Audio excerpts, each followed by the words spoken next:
Saint le Seigneur, le Dieu Tout-Puissant, celui qui est, qui était et qui vient. Paix et joie, frères et sœurs en Jésus-Christ. Bienvenue dans votre rubrique Saint du jour, disponible sur notre chaîne YouTube et nos pages Facebook et Instagram. N'hésitez pas à vous abonner pour vous inspirer chaque jour. Aujourd'hui, inspirons-nous de Saint Pierre Julien Aymar. Fils d'un boutiquier de village dans la région de Grenoble, il fut d'abord prêtre séculier. En 1839, il entre chez les Pères Maristes.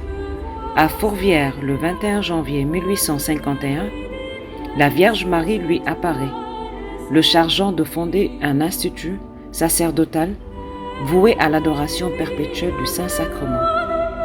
Après bien des épreuves, il quitte les Pères Piaristes et fonde à Paris le 13 mai 1856 la Société du Saint-Sacrement.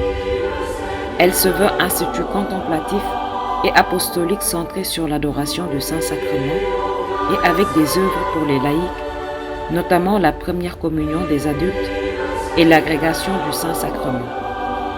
En 1858, avec Marguerite Guillot, une tertiaire lyonnaise qui l'a accompagnée, il forme la branche féminine des servantes du Saint-Sacrement, à laquelle Monseigneur Ange Bold, évêque d'Angers, conférera en 1864 son statut canonique.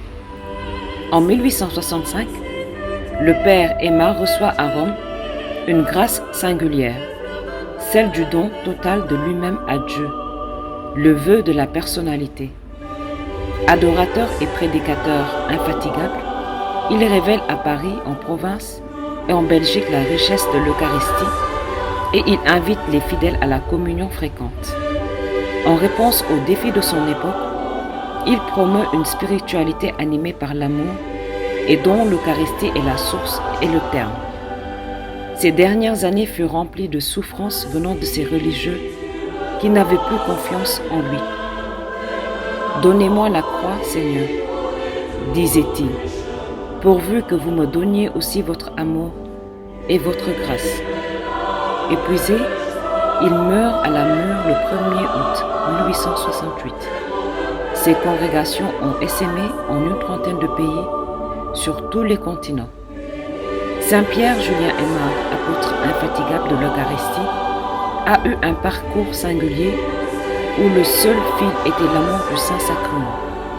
Il aimait à dire que l'Eucharistie était la source et le terme de l'amour de Dieu, et il vécut par elle et pour elle. Bonne fête à tous les homonymes.